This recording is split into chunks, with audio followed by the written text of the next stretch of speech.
Voltamos com o projeto TCC em Casa da Companhia Brasileira de Produção Científica. Esta é a aula 01, a aula sobre o problema científico. Eu sou o professor Cato Silva e vou acompanhar vocês nessa jornada. Não se esqueça de se inscrever no canal, ativar as notificações e curtir este e os outros vídeos desse programa de formação. Pessoal, nesta aula 1 eu convido vocês primeiro a fazer uma reflexão. Veja essas imagens que nós temos aqui na tela. São imagens que trazem uma mensagem de dor e sofrimento, né? E é esse o principal aspecto, o primeiro aspecto que o cientista tem que se atentar ao escolher, ao definir um problema científico. Esse problema ele precisa estar incomodando as pessoas na sociedade.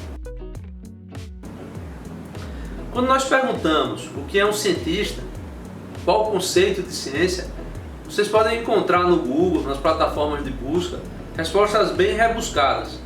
Mas a que eu mais gosto é que a ciência é um fenômeno que resolve problemas. Problemas estes que incomodam um determinado público-alvo. A primeira questão que eu trago para vocês, e vocês precisam me enviar as dúvidas sobre essa questão, ou enviar as dúvidas nas lives do Instagram ou nos grupos de Telegram. É sobre o problema científico. Então a questão 1 que vocês precisam elaborar aí no seu caderno, na sua anotação é: qual o problema que você pretende estudar em busca de solução? Sempre um problema estará ligado a uma solução, mesmo que essa solução seja teórica, seja uma reflexão sobre o problema, mas ela não deixará de ser solução. Não existe problema sem solução e não existe trabalho científico sem problemas e sem soluções propostas. E agora vamos falar sobre o público-alvo. Não podem existir problemas no vazio. Problemas que não estejam relacionados com o público que sofre com os efeitos negativos desse problema.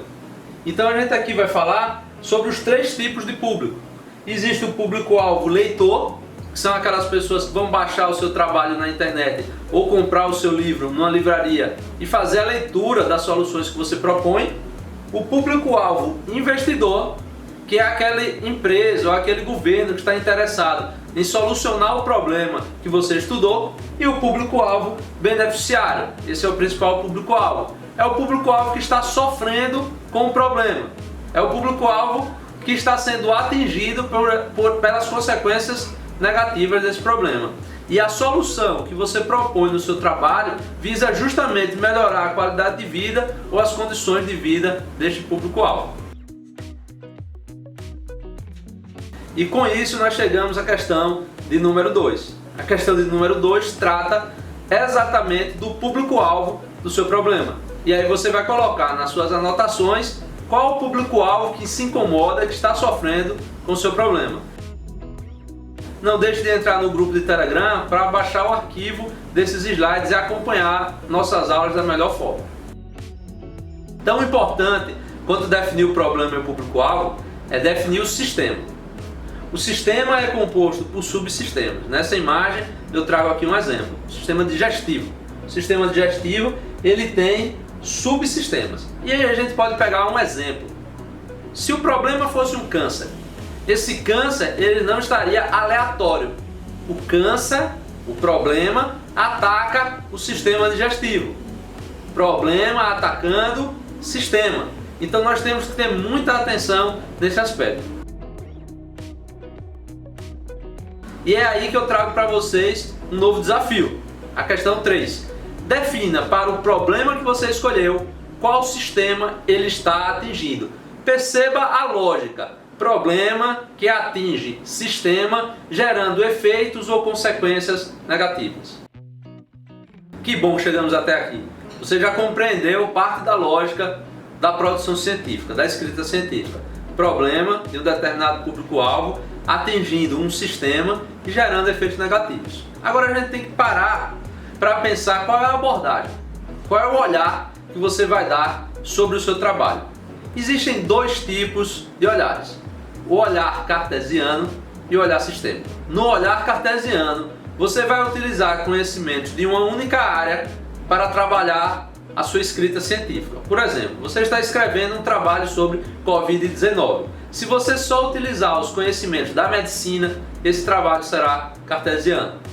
Se esse mesmo trabalho, além da medicina, utilizar conhecimentos de outras áreas, como engenharia de materiais, biologia e outras, farmácia, então você ampliou o olhar sobre o seu trabalho. Nós dizemos, quando há essa ampliação, que você realizou uma abordagem sistêmica. Então, a quarta questão da nossa jornada nesta primeira aula é justamente responder: aquele problema que você escolheu, atacando aquele sistema, gera um trabalho que você necessita conhecimentos de uma única área, cartesiana, de mais de uma área, sistêmico. Responda a questão 4. Pessoal, antes de falar sobre o ciclo da produção da ciência, eu quero lembrar a vocês que vocês podem baixar gratuitamente o meu livro Elaboração de TCC e Publicação de Artigos. Não tem custos, assim como esses vídeos. Basta que você vá no texto desse vídeo e clique no link que eu disponibilizei para download.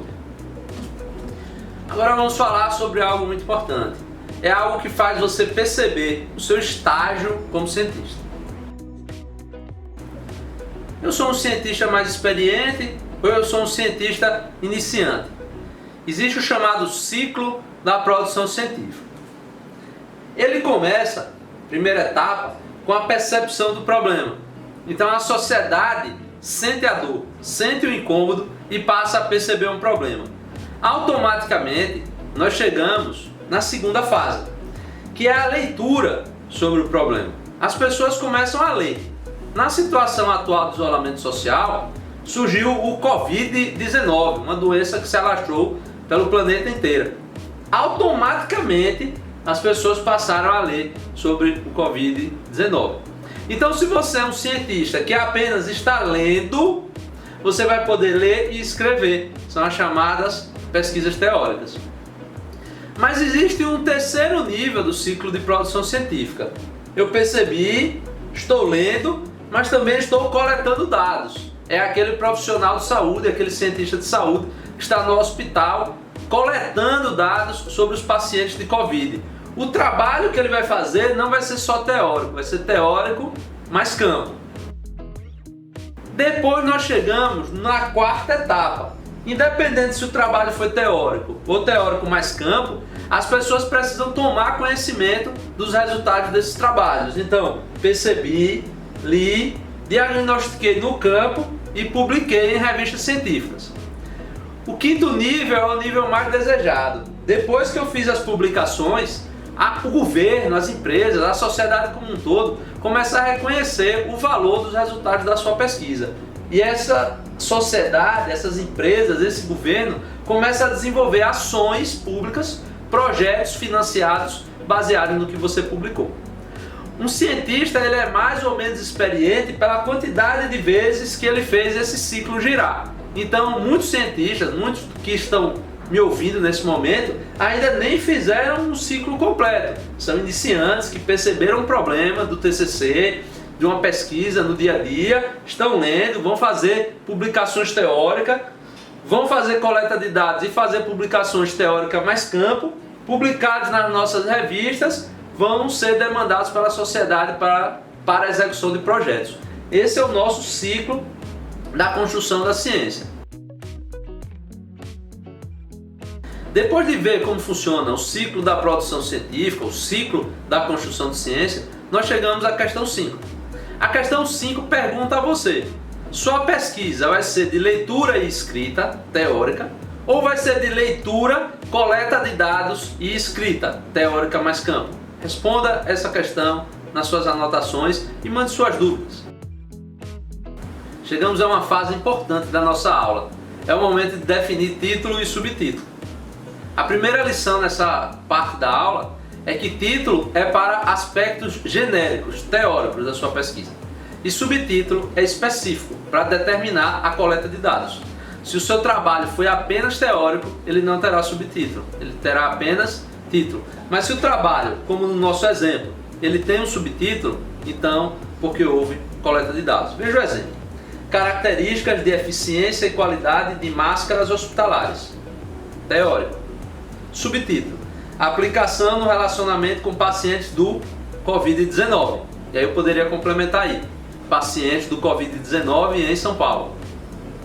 Percebam que no título teoria, no subtítulo campo geral e específico.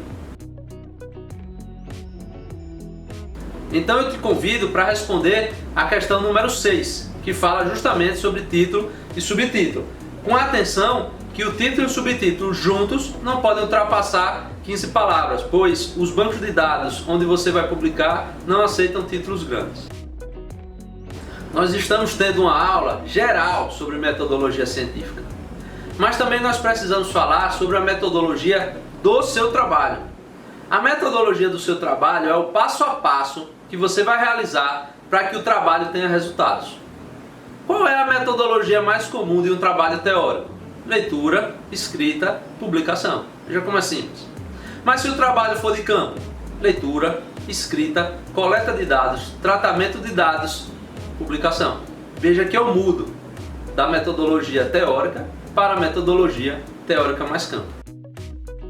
Nós temos várias obras disponíveis na internet, nas livrarias online, que você pode adquirir. Eu vou citar aqui o meu livro, claro, gratuito para vocês. Basta clicar no link que tem no texto desse vídeo. E eu indico também, não poderia deixar de indicar os livros da professora Marconi e Lacatos. São livros que eu tenho acesso desde que eu era estudante. Esses livros, eles trazem para a gente a classificação dos métodos do seu trabalho. O seu trabalho pode ter um método histórico, comparativo, monográfico, estatístico, tipológico, funcionalista, estruturalista, etnográfico e experimental. Um desses ou estes combinados. Eu convido vocês a trazerem suas dúvidas sobre qual é o melhor método para o seu trabalho nas nossas lives e nas dúvidas que vocês vão mandar nos grupos do Telegram. Chegamos então na questão de número 7. Qual é o tipo da metodologia que será utilizado no seu trabalho? Será um trabalho histórico? Será um trabalho comparativo? Ou será um tipológico comparativo? Faça sua definição, escreva nas suas anotações e traga suas dúvidas para mim. Chegamos a um momento especial de nossa aula, momento de definir o objetivo geral do trabalho. Ao longo dos meus 14 anos como professor de metodologia, sempre que eu solicitava aos alunos elaborem um objetivo geral, eles escreviam pouco ou demasiado. Eu nunca consegui, até determinar essa metodologia, que eles escrevessem o objetivo geral da forma correta. A primeira parte você vai me dizer o que pesquisar. O que você está pesquisando? Analisar tal assunto, descrever tal tarefa. Como? É a segunda parte. Parte 1. O que estou estudando?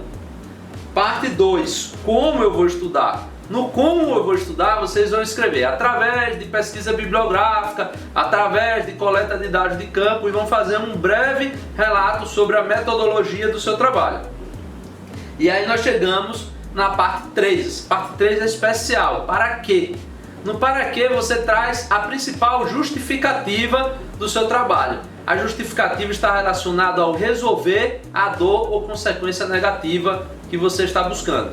E chegamos à quarta parte, que é o para quê, o público-alvo. Percebam que partes do objetivo geral nós já trabalhamos nas questões anteriores. As questões são sequentes, uma depende da outra. E agora eu te convido a elaborar o objetivo geral do seu trabalho e me enviar pelos nossos grupos de Telegram.